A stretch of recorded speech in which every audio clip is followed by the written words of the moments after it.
성경이 우리에게 제시하는 현실, 저희가 생각하기에는 그리고 사실은 이게 진짜 현실인데, 이 진정한 현실에 대해서 현실에 관한 말씀을 이제 오늘까지 여러분들과 좀 나누고자 합니다. 자, 우리는 굉장히 현실적으로 살아가고 있다고 생각하지만 어쩌면 그렇지 않을 수도 있습니다. 난 참 현실적이야. 오히려 어쩌면 굉장히 비현실적으로 살아가고 있는지도 모른다라는 것이죠. 한번 이 부분을 오늘 이 저녁에 또 다시 한번 생각해 보셨으면 좋겠습니다. 그러니까 충분히 계산적이라고 생각하지만 의외로 가장 중요한 계산을 하지 못할 수도 있다라는 것이죠. 여러분, 때로 우리가 캠핑을 간다든지 그럴 때 그런 경우가 있지 않습니까? 버너나 그릇 다 준비했는데 깜빡 잊어버리고 가스를 안 가지고 간다든지, 그렇죠? 여행지의 날씨가 굉장히 기온이 추운데 그걸 모르고 두꺼운 옷을 하나도 가지고 가지 않았던지 그런 경우들이 있죠. 이게 이제 현실을 제대로 계산하지 못했거나 아니면 빼먹었을 때 일어날 수 있는 그런 일들입니다. 그 정도 현실 속에서 우리가 착각하거나 헤아리지 못한 것은 고생을 좀 하거나 짜증나게 또 갔다 와야 되네 이 정도로 끝나겠지만, 우리가 과연 인생에서 마주할 현실에 대해서 정말 현실적인 준비가 되었는가? 우리가 이제 이 부분을 성경이 계속 우리에게 기억하고 그리고 헤아려 보라고 말씀하시는데, 오늘 읽은 본문들이 그런 본문들이죠. 과연 우리가 이런 부분들을 잘 준비하고 있는지 또 기억하고 있는지를 다시 한번 돌아보자라는 것이죠. 자, 성경이 그리스도인들에게 계속 일깨워 주시려는, 그러니까 성경을 통해서 하나님께서 계속 일깨워 주시려는 현실은 이런 것들입니다. 하나는 죽음, 너희는 죽는 존재다, 유한한 존재다. 또 보이지 않는 영원한 세계, 그리고 영원히 살아계신 하나님을 계속 우리들에게 알려주려고 합니다. 이 현실을, 이 다가올 미래를. 하지만 세상과 세상의 영은 이것을 계속 덮어두려고 합니다. 그거 보지 마, 그거 신경 쓰지 마. 이 세상과 세상의 영이 계속 덮어두려는 현실이 동일합니다. 우리의 죽음. 그거 넌 나이가 몇 살인데 그런 거 생각 안 해도 돼. 보이지 않는 영원한 세계, 그거는 그럴 수도 있고 안 그럴 수도 있고 그게 중요하겠어? 하나님, 그래, 하나님 계실 수도 있지. 덮어두려고 하는 거죠. 왜 그럴까요? 왜 세상의 영이, 유명한 저작들에도 그런 언급들이 나오지만, 왜 이런 세상의 영이나 세상이 우리들로 하여금 죽음을 이렇게 생각하지 않게 하고, 보이지 않는 영원한 세계를 생각하지 않게 하고, 자꾸 하나님에 대해서 그냥 추상적으로만 말은 하면서도 실제적으로 생각하지 않게 하려고 하는 걸까요? 왜냐하면 우리가 본 것처럼 현실을 어떻게 인식하느냐에 따라 삶이 달라지기 때문입니다. 자, 만약에 내가 여행을 준비하고 있는데 여행지가 춥다라는 정보를 알게 되었어요. 그러면 그 사람은 뭘 준비하죠? 두꺼운 옷을 준비합니다. 죽음을 생각하는 사람은 죽음을 준비하죠. 영원한 세계를 현실로 인식하는 사람은 그 세계에 초점을 맞춥니다. 하나님이 살아계신 걸 아는 사람은 하나님이 살아계신 하나님 앞에서 인생을 살아가게 되기 때문입니다. 삶의 변화가 오기 때문이죠. 근데 그런 현실에 대한 인식이 희박하면 그것들에 대한 준비를 하지 않는 거예요. 옷도 준비하지 않고, 영원한 세계도 준비하지 않고, 하나님도 준비하지 않고. 여러분, 우리가 좀 의아한 생각이 들 수 있는 것 중에 하나가 뭐냐면, 자, 보이지 않는 세계, 죽음 이후의 그 세계나 하나님 정도까지는 그럴 수 있어요. 못 보니까. 그죠? 못 보잖아요. 너 가봤어? 네가 죽어봤어? 뒤에 뭐가 있는지? 너 하나님 봤어? 그 뒤에 뭐가 있는지? 그럴 수 있다고 쳐요. 하지만 죽음 같은 경우는 사정이 좀 다르죠. 우리는 매일처럼 죽음을 보고 듣습니다. 그리고 우리 가운데에는 때로 사랑하는 사람의 죽음 앞에서 가슴을 쥐어뜯기도 합니다. 유명한 그림 가운데 그런 그림이 있어요. 가슴을 쥐어뜯기도 하죠. 우리는 지금 돌아가신 분뿐만 아니라 자신이 죽는다는 사실을 입으로는 고백합니다. 여기 모이신 저와 여러분들 가운데에서 누구도 나는 안 죽어요 라고 얘기하는 사람 없을 거예요. 저희는 다 죽죠. 저도 죽어요. 다 입으로는 고백해요. 그러나 그 명백한 자신의 죽음을, 그 현실을 마음으로 받아들이고 준비하는 사람이 거의 없다는 것도 사실은 사실입니다. 거의 없어요. 그러니까 우리가 죽음을 선고받게 되면, 만약에 우리가 죽는다는 사실을 정말 알고 마치 여행을 준비하는 것처럼, 추운 여행지를 위해서 두꺼운 옷을 준비하는 것처럼 죽음에 대해서 자기가 준비가 되었다면, 만약에 누군가 우리에게 죽음을 선고하게 될 때 우리가 보이는 반응은 좀 준비된 반응일 것이지만, 지금 우리에게 누군가 죽음을 선고하게 되면 대부분의 사람들이 먼저 보이는 반응은 굉장히 잘 알려진 것처럼, 선생님, 이제 선생님 얼마 못 사십니다. 선생님 이제 곧 죽으십니다 라는 얘기를 듣게 되면 제일 먼저 보이는 반응은 잘 알려진 것처럼 거부와 분노입니다. 몇 가지 반응이 순서대로 나타나는데, 첫 번째 거부와 분노죠. 거부. 내가 죽는다고? 아니요, 그럴 리가 없어요. 그럴 리가 없어. 뭔가 잘못된 거예요. 그럴 리가 없어. 내가 왜 죽어? 그리고 두 번째 보이는 반응은 분노입니다. 화를 내는 거죠. 내가 왜 죽어야 돼요? 왜 나한테 이런 일이 생기는 거예요? 믿는 사람들은 이때 하나님에 대한 원망도 함께 하곤 합니다. 하나님, 나한테 어떻게 이럴 수가 있어요? 그러다 세 번째로는 반응은 타협이죠. 타협을 시도하죠. 타협. 그런데 대부분 그런 타협이 실패하게 되죠. 그럼 포기합니다. 그러면 우울감이 찾아오고 깊은 슬픔에 빠지게 되죠. 왜냐하면 내가 죽으니까. 그리고 마지막에 자신이 죽는다라는 사실을 그제서야 받아들이기 시작합니다. 내가 정말 죽는구나. 그리고 불완전하지만 그때서야 마음에 평화가 찾아오게 되죠. 이것이 보통의 사람들이 임박한 죽음이 선고될 때 보이는 반응의 변화입니다. 거의 공식입니다. 즉 보통의 사람들, 대부분의 사람들, 여기도 그리스도인들은 예외가 아니겠죠. 왜 이런 반응을 보입니까? 너 죽는다는 거 알았잖아. 알았잖아. 너도 안다 그랬잖아. 근데 왜 거부하죠? 왜 죽을 일이 없는 난 죽을 리가 없다고 생각하죠? 왜 분노하죠? 우리가 매일처럼 죽음을 듣고 보면서도 자신의 죽음이나 혹 자신의 분신이라고 여기는 자녀나 사랑하는 이들의 죽음을 살아가는 현실에서 사실은 고려하지 않았다라는 거죠. 그럼 뭐 죽는 거 알아요.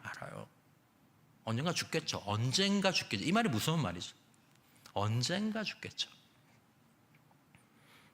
세상과 세상 속에서 역사하는 어둠의 영이 왜 사람들이 눈앞에서 다른 사람들의 죽음을 보면서도 자신의 죽음은 외면하게 할까요? 보면 눈을 가리게 하고 못 본 척.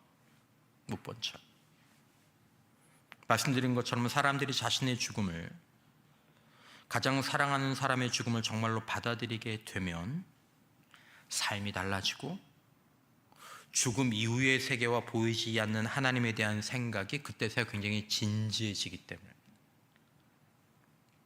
그러니까 아까 말씀드린 것처럼 때로 시한부의 삶을 선고받게 되면 처음에는 거부하고 분노도 하고 타협도 해봤다가, 그리고 슬픔에 빠졌다가 마지막에 수용하게 되면 그때부터 그 사람은 상당히 많은 분들이, 다는 아니에요, 상당히 많은 분들이 그때부터 감사하기 시작합니다. 하루 감사하고 그때부터 진짜 사랑을 시작하기 시작합니다. 여보 고마워요. 얘들아 고맙다. 하나님 감사합니다. 그리고 하나님과 영원한 세계에 눈을 돌리게 됩니다. 하나님, 저는 참 인생을 잘못 살았는데, 주님 돌아가실 때 한편에 있던 강도가 주님께 용서받은 것처럼 저도 주님과 함께 낙원에 갈 수 있겠습니까? 주님, 제 마음에 오셔서 저를 천국 끝자락에라도 갈 수 있도록 해주십시오. 하나님, 제가 인생을 잘못 살았습니다. 그러니까 막는 거예요. 세상과 세상의 영은. 지금까지 장사 잘해놓고 마지막 판에 이 영을 잃게 되는 일들이 너무 많으니까 죽는 그 순간까지 어떻게든지 세상에 집착하게 하고. 여러분, 우리는 모두 잘 알려진 것처럼 죽음을 맞게 될 사형수들입니다. 단지 우리는 교정시설에 격리되어 있지 않은 것뿐이죠. 여러분, 우리는 모두 시한부 삶을 살아가는 사람들입니다. 단지 지금 우리가 의료적인 지원을 받고 있지 않다라는 차이만 있을 뿐입니다. 영화 가운데 내가 죽기 전에 듣고 싶은 말이라는 영화가 있습니다. 2017년에 나온 영화인데 유명한 배우들이 나왔죠. 이 영화의 스토리를 좀 소개를 드리자면 이런 스토리입니다. 나이가 많이 많아 보이는 저분이 이제 은퇴한 광고 회사 대표였던 해리엇이라는 여자인데, 어느 날 이 여인이 신문에서, 우리나라엔 잘 없는데 외국에는 있거든요, 이제 부고 기사가 납니다. 누구누구 세상을 떠났습니다. 그분은 이런 삶을 살았습니다. 이렇게 쭉 나는데 이 부고 기사가 너무 마음에 안 드는 거예요. 야, 무슨 부고 기사가 이따위야. 그러면서 나는 내 부고 기사를 좀 미리 준비를 해놔야 되겠다라고 생각을 하고, 이 성격이 원래 완벽주의자거든요. 성격도 아주 정말 까칠한 사람이에요. 그래서 자기 사망 기사를 미리 써줄 부고 기사인 이 전문 기자를 이제 고용하죠. 젊은 여자 앤이라는 여자를 고용해요. 그래서 이제 앤이 이 부고 기사를 미리 한번 작성해 보려고 이 해리엇 주변 사람들에게 만나서 이제 자료를 수집합니다. 가서 물어보는 거죠. 이 해리엇 아시죠? 알아요. 어떤 사람이었어요? 그랬는데 물어보는 사람마다 하나같이 저주를 쏟아붓는 거예요. 까칠해요. 성질 더러워요. 인색해요. 자기 주장 강한 사람이에요. 좋은 기억이 하나도 없어요. 전부 다. 이 영화 속에서 정말 완벽한 부고 기사를 위해서는 4가지 조건이 필요하구나. 이 둘이 그걸 발견합니다. 첫 번째, 가족들의 사랑을 받아야 된다. 두 번째, 친구와 동료들의 칭찬을 받아야 된다. 세 번째, 좀 독특한 분이에요. 아주 우연히 누군가의 삶에 영향을 끼쳐야 한다. 그러니까 의도하지 않았지만. 그리고 네 번째, 다른 사람들과 구분할 수 있는 자신만의 와일드 카드를 가져야 한다. 이게 뭐냐면 그 사람 하면 탁 떠오르는 거 있는 거죠. 그분은 정말로 웃는 얼굴이 멋있었죠. 그분은 정말 따뜻한 마음을 가졌죠. 그분은 참 잘 섬겼던 분이었죠. 그분은 어떤 능력이 있던 분이었죠. 이런 것들. 이 요소를 찾고 만들어가는 과정에서 해리엇의 인생이 변화가 됩니다. 인생을 다시 쓰게 되는 거죠. 완벽주의자이고 까칠했던 이 여인이 가족들에게 다른 사람이 되고, 동료와 다른 사람들에게 좀 더 다른 사람이 되고, 변화되는 과정들이 사실 영화에 있게 됩니다. 마지막은 다소 약하다고 얘기를 하지만 거듭나게 되는 거죠. 가족의 사랑, 동료의 칭찬, 누군가의 삶에 좋은 영향을 끼치는 그런 사람으로. 거기에 이런 대사가 있다 그래요. 좋은 날이 아니라 기억에 남을 의미 있는 날을 보내세요. 우리는 좋은 날을 꿈꾸죠. 돈을 많이 벌고 높은 명예를 얻고 돈을 많이 벌고, 그런 날 말고 나중에 우리의 부고 기사나 우리 인생에서 필요한 날은 의미 있는 날, 기억에 남은 의미 있는 날. 우리가 이 영성에 관한 가이드로 사용하는 책에 이런 대목이 있어서 제가 이 영화에 대해서 언급합니다. 어떤 대목이 있었냐면 자기 얘기를 하면서 제 친구 빌 게리슨으로부터 들은 두 가지 한 줄 명언은 항상 저를 도전하게 합니다. 이렇게 계속 자기가 이 얘기를 생각한다는 거죠. 첫 번째가 뭐냐면 지금 당신의 부고를 써보고 그것이 천국에서 잘 통할지 확인해 보십시오. 이 말이 무슨 말이죠? 당신의 부고 기사를 이렇게 써서 보고 그걸 가지고 천국에서 가서 이 사람 이런 삶을 살다 왔습니다라고 얘기했을 때 천국에서 잘 통할지, 멋있는 삶을 살다 왔네요. 그래, 오늘 설교 마지막에도 그 본문을 언급하겠지만 착하고 충성된 종아, 내가 작은 일에 충성하였구나. 그 생각을 자기가 계속하고 마음에 하고 산다라는 거죠. 여러분, 기독교 영성은 영적인 삶에 대한 이야기가 아닙니다. 그 얘기도 나오겠죠. 어떻게 기도하고 어떻게 말씀을 보고 어떻게 선행하고 어떻게 전도하고 선교하고. 기독교 영성은 여러분, 삶이 무엇이고 우리는 어떻게 살아가야 하는가에 대한 성경적인 지식을 갖는 것이 기독교 영성의 기초입니다. 하나님이 첫 번째 기초이고 두 번째는 우리의 현실이 두 번째 기초입니다. 그리고 그 위에 사실은 쌓아져 가는 게 기독교 영성입니다. 우리의 삶이 이런 것이기 때문에, 우리는 이런 존재이기 때문에 우리는 이렇게 살아가야 한다. 그리고 우리는 이런 존재이고 우리 인생은 이런 것이기 때문에 그에 따라서 분별하고 선택하고 할 수 있는 그런 능력을 갖추고 키우고 유지하는 게 기독교 영성의 이 초반부에 해야 될 일들이라는 거죠. 하지만 세상 사람들은 대개가 그렇고, 심지어 그리스도인들조차도 오늘 예배를 드리고 새벽에 간절히 기도하고 심지어 선한 일이나 전도 등의 활동을 하는 그 활동의 동기가 보이는 것과 이 세상을 삶을 위한 것에 딱 거기에 그칠 때가 너무 많다라는 거죠. 95% 이상. 진짜 목적이 나를 위해서, 이 세상에 직장이면 직장, 사업이면 사업, 돈이면 돈, 애들 문제, 그냥 이거의 99%가 그걸 위해서 기도하고 그걸 위해서 예배하고 그걸 위해서 전도하고 선교하고, 그럴 때가 많다라는 거죠. 여러분, 오늘 읽으신 말씀은 물론 성경 전체는 보이는 것과 이 세상의 것들이 지나가는 것들이라는 것을 기억하라고 강조합니다. 종교는 다르지만 그 가톨릭의 최고 수장이 교황이잖아요. 교황의 즉위식을 이렇게 저도 이번에 이 책을 보다가 다시 한번 살펴보게 됐는데, 가이드로 쓴 책에 나온 게 다른 책에 나왔던 글이었는데 저 영상으로 다시 한번 찾아봤어요. 그래서 교황이 즉위할 때 막 교황청 그 경호대의 호의를 받으면서 교황이 엄청난 옷을 입고, 옛날엔 더 그랬던 것 같아요. 제가 본 게 1930년대 영상이었는데 막 그 가마 엄청나게 막 장식된 가마 위에 막 다 교황이 쫙 인파 속으로 막 들어갑니다.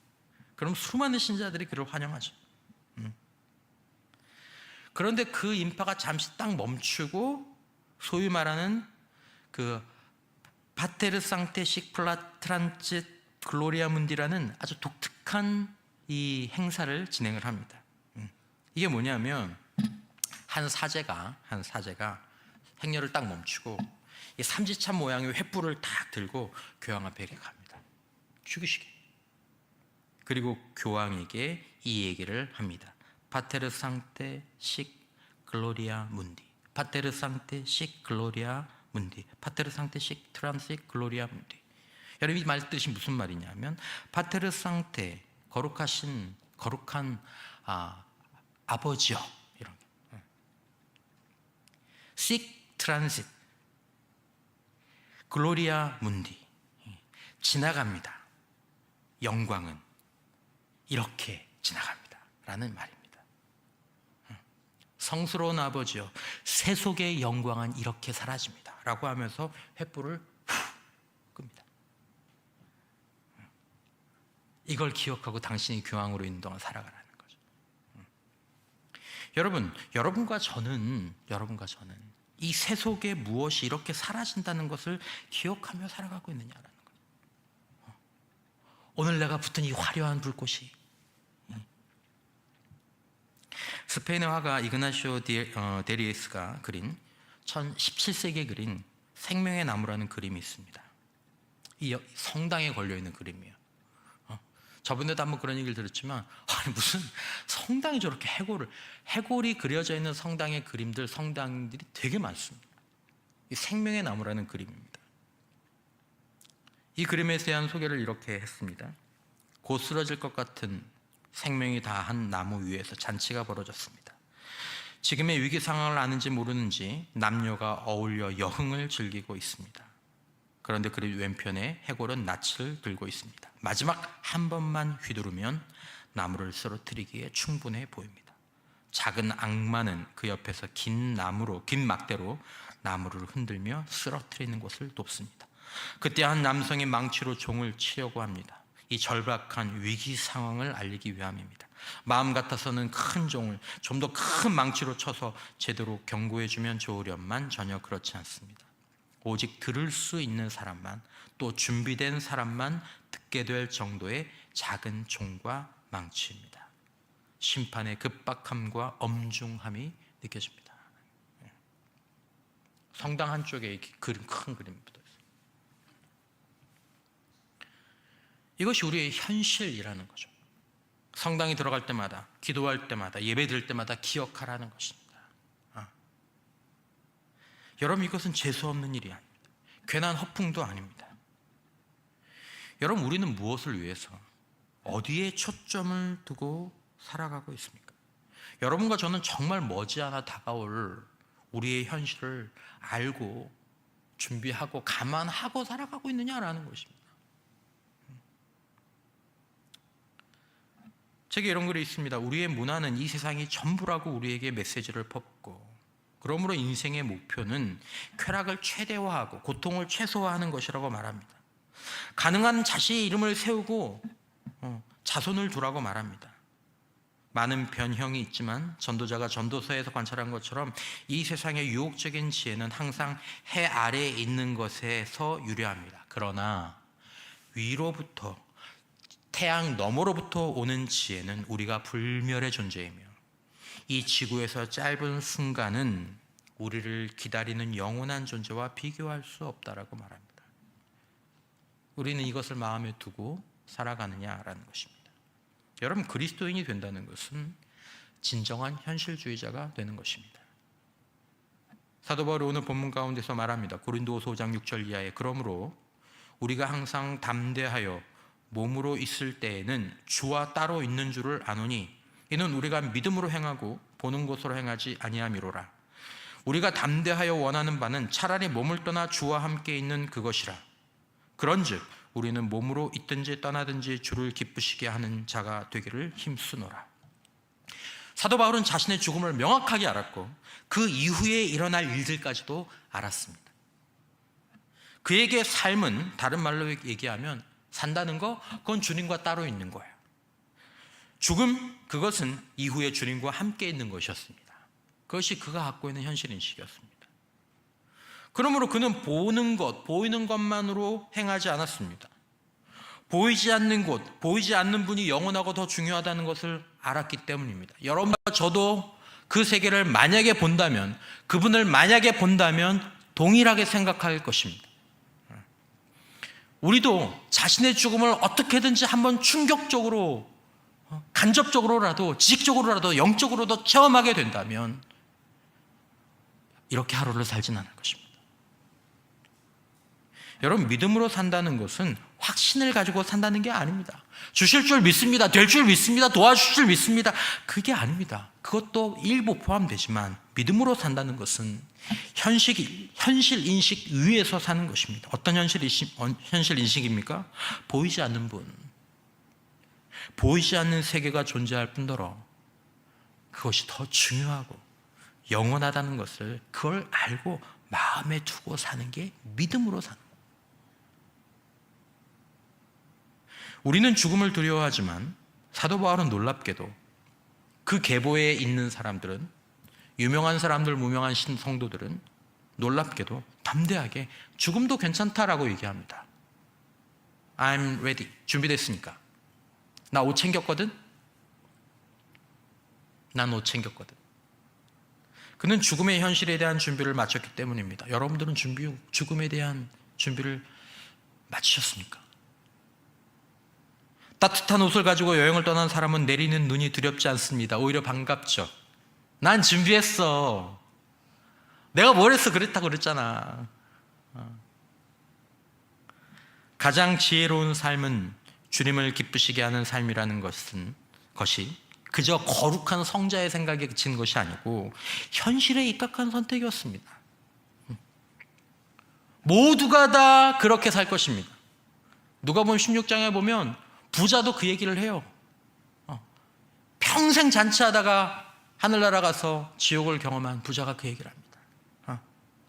내가 다시 내려가서 살 수 있다면 이렇게 살지 않을 것이다. 여러분, 죽음과 그 이후의 현실이 사도 바울이 말한 그대로라면, 죽음과 그 이후의 현실이 우리 예수님께서 말씀하신 그대로라면, 히브리서 13장 14절 이하에 우리가 여기에는 영구한 도성이 없으므로 장차 올 것을 찾나니, 그러므로 우리는 예수로 말미암아 항상 찬송의 제사를 하나님께 드리자. 이는 그 이름을 증언하는 입술의 열매이니라. 여기에는 영구한 도성이 없으므로 장차 올 것을 찾기 때문에 우리는 예수로 말미암아 항상 찬송의 제사를 하나님께 드리는 그런 삶을 산다라는 것입니다. 여러분, 우리는 그리스도인의 삶의 존재를 가나안 땅을 향해 가는 순례자라고 얘기합니다. 우리가 목축하는 가나안 땅이 여기입니까? 이 땅입니까? 히브리서 11장 8절에 이하에 믿음으로 아브라함은 부르심을 받았을 때 순종하여 장래의 유업으로 받을 땅에 나아갈새 갈 바를 알지 못하고 나아갔으며, 믿음으로 그가 이방의 땅에 있는 것 같이 약속의 땅에 거류하여 동일한 약속을 유업으로 함께 받은 이삭 및 야곱과 더불어 장막에 거하였으니 이는 그가 하나님이 계획하시고 지으실 터가 있는 성을 바랐습니다. 히브리서 기자는 아브라함이 영원한 도성을 바라보며 이 땅의 삶을 나그네로 살았다라고 이야기합니다. 왜냐하면 그게 있으니까. 아브라함은 육신의 가나안 땅이 아니라 영원한 가나안 땅을 바라보았습니다. 여러분, 우리가 바라보는 궁극적인 가나안 땅, 안식의 시간과 안식의 조건은 언제입니까? 어디입니까? 무엇입니까? 세상은 우리 안에 있는 자아는 주님이 아니라, 하나님이 아니라 자신을 기쁘게 하라고 유혹하고 충동합니다. 우리 눈에 보이는 것들이 보암직합니다. 탐스럽습니다. 돈만 있으면 다 될 것 같습니다. 우리의 생의 불꽃은 영원히 꺼지지 않을 것 같습니다.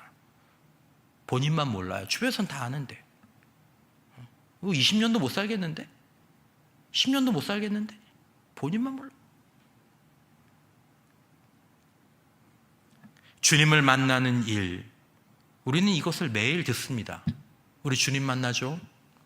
저 같은 사람은 매주일 전하고 격렬하게 동의하기도 하지만 실제로 우리의 생각이나 행동이나 선택에 영향을 잘 주지 못할 때가 있습니다. 마치 주님은 보지도 않을 것처럼, 천국은 없는 것처럼, 주님 앞에서 자신의 인생에 대해서 돌아보는 시간은 하나도 없을 것처럼 살 때는 그렇게 살 때가 많죠. 그러므로 믿음의 사람들과 말씀의 지혜는 우리를 계속 일깨워서 거짓 현실이 아니라 진짜 현실에 우리의 삶과 믿음을 두고 살아가도록 촉구합니다. 잘 생각해 보셔야 돼요. 잠시 세상과의 소통을 딱 끊고 내 인생을 하루하루 1년, 2년 쭉 살아가다가 내가 마주하게 될 현실들을 살아봐야 된다는 거죠. 그래서 성당에 그런 통찰력 있는 그림들이, 말씀들이, 의식들이 불꽃을 후 불면서 세상의 영광은 영원하지 않습니다. 기억하십시오. 그리스도인은 충돌하는 세계관 가운데 살아가고 있습니다. 한쪽에는 보이는 것과 시간적이 지배하는 세계관이고, 다른 한 곳은 보이지 않고 영원한 것을 추구하는 세계관입니다. 믿음의 삶을 살아간다는 것은 진정한 현실주의자가 되는 것입니다. 여러분, 사실 모든 사람들은 믿음으로 살아갑니다. 세상 사람들과 어떤 그리스도인들은 죽음을 부인하고 영원한 세계와 하나님의 존재를 부인하는 믿음으로 살아갑니다. 성경적인 그리스도인들은 인생은 유한하고 이 세상과 소유와 우리에게 일어난 가장 좋은 일, 우리에게 일어난 가장 나쁜 일도 모두가 지나가는 것이라는 것을 믿음으로 알고 영원하신 하나님, 영원하신 거처 하나님 앞에서 드러날 우리 삶을 생각하고 하루하루 시간을 먹고 살아가고 있습니다. 누가 진정한 현실주의할까요? 누가 좀 더 인생을 잘 살아갈 수 있을 것 같습니까? 인생의 기쁜 일과 어려운 일들을 누가 더 지혜롭게 반응할 수 있을 것 같습니까? 후자입니다. 성경의 사람들에게 이 세상은 도전과 기회와 모험이 될 수 있습니다. 왜냐하면 결론을 알기 때문에.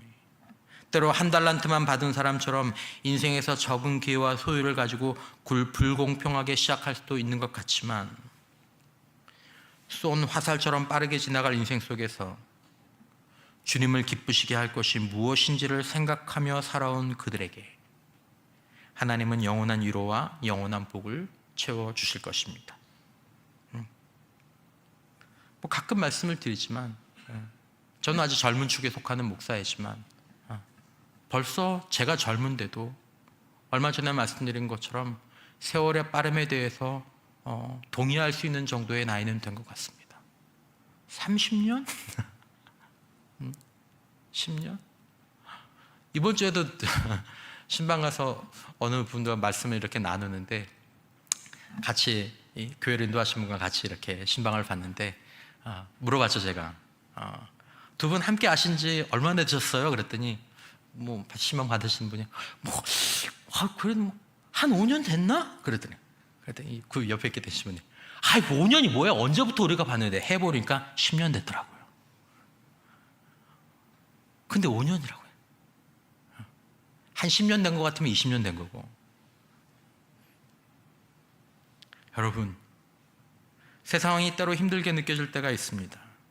사도 바울도 때로 그랬던 것 같습니다.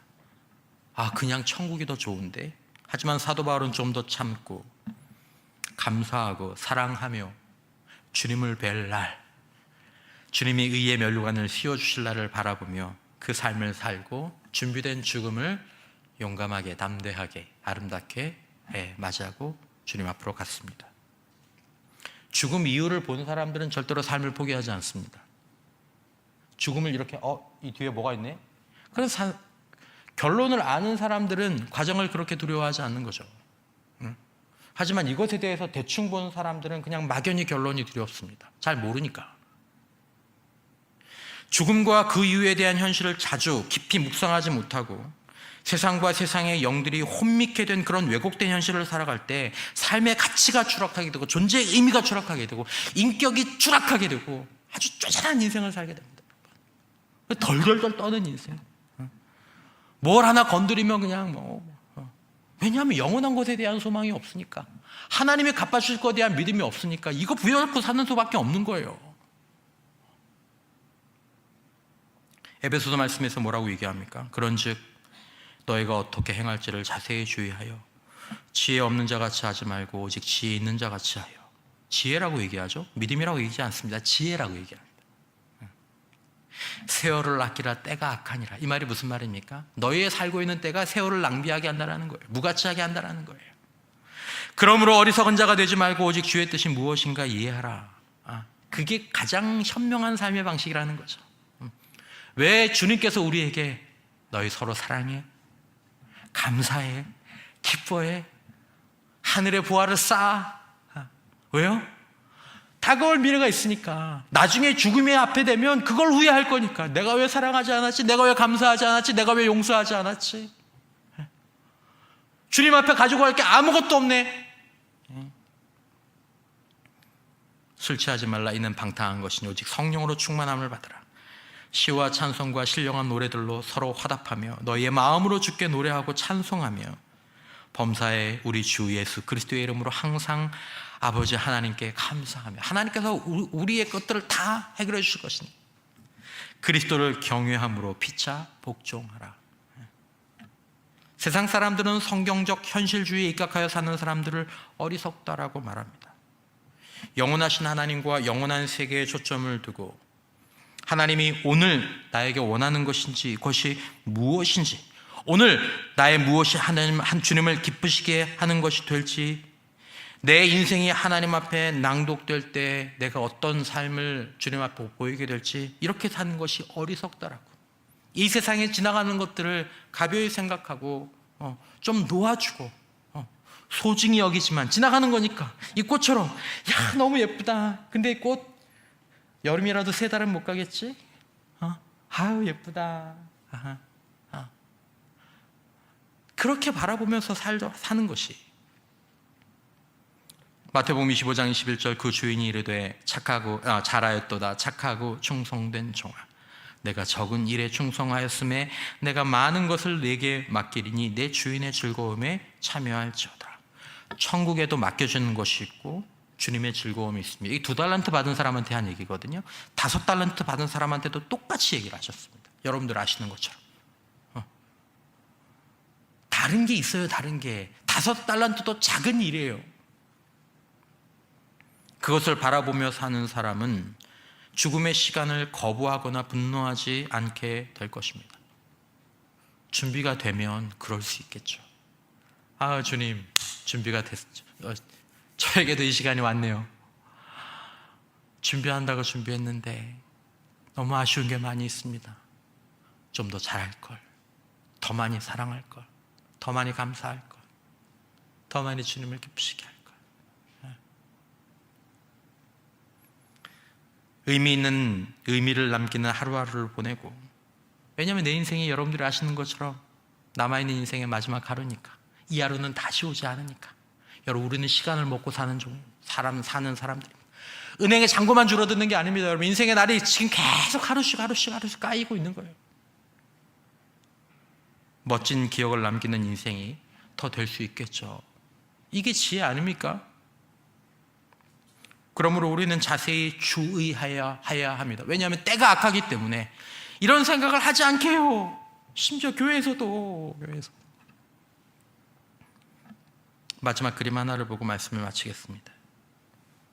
잘 보이실지 모르겠지만 이 조지 프레드릭 워츠라는 사람이 17세, 19세기에 그렸던 그림입니다. 제목이 Jet Transit, 이 지나감이라 라틴어예요. 이 그림을 이렇게 설명하고 있죠. 어떻게 보이시는지 모르겠지만 관 위에 반듯한 자세로 누인 시신을 넓은 천이 덮고 있습니다. 전체적으로 어두운 배경에 죽은 이가 기사임을 알 수 있습니다. 그림 그냥 보여주세요. 제가 읽을게요. 방패와 창과 투구 등이 관 앞에 널려 있습니다. 금빛과 은빛으로 반짝반짝 빛나고 새 것처럼 보이는 좋은 것들입니다. 갑옷과 전투 장비를 갖추고 근엄하고 당당한 모습으로 말에 올라 앉아있던 기사의 영광스러운 시절은 다 지나갔습니다. 사랑하는 성도 여러분, 우리가 보이는 것에 대해서 잠시 눈을 감고 믿음의 눈으로 반드시 다가올 세상을 떠나는 그날, 넓은 천이 우리를 덮는, 그리고 주님 앞에서 우리의 부고장을 낭독하는 그날, 주님의 말씀과 때로는 주님의 위로를 바라보며 우리의 뜻이 아니라, 세상의 뜻이 아니라 하나님의 뜻에 따라서 살아가기를 깨어 구하시는 은혜가 우리에게 있어야 할 줄 믿습니다. 이것이 우리에게 현실이기 때문입니다. 말씀드린 것처럼 죽음에 대한 그림들이 성당에, 때로 교회에 걸려 있었던 것은 재수가 없는 일이 아닙니다. 그것이 보이는 것에 현혹되는 우리의 마음을 진정한 현실로 일깨우기 때문입니다. 하나님과 하나님의 사랑을 알고 우리 존재와 우리 인생의 진정한 현실을 아는 것이 우리 영성, 우리 영적인 삶, 우리가 왜 기도해야 되는지, 우리가 왜 찬양해야 되는지, 우리가 왜 하나님이 기뻐하시는 뜻을 따라가면서 생각하면서 묵상하면서 자세히 주의하면서 살아가야 하는지, 우리가 왜 우리의 삶을 거룩한 살 제물로 주님 앞에 드리는 것이 어리석은 것이 아니라 지혜로운 것인지 우리가 이해할 수 있게 되는 것입니다. 바라기는 말씀을 듣는 여러분뿐만 아니라 우리 모두가 다 진정한 현실주의자로 살면서 이 소중한 하루하루를 감사로, 믿음으로 우리 하나님 앞에서 살아갈 수 있는 우리 모두가 될 수 있기를 주님의 이름으로 축원합니다.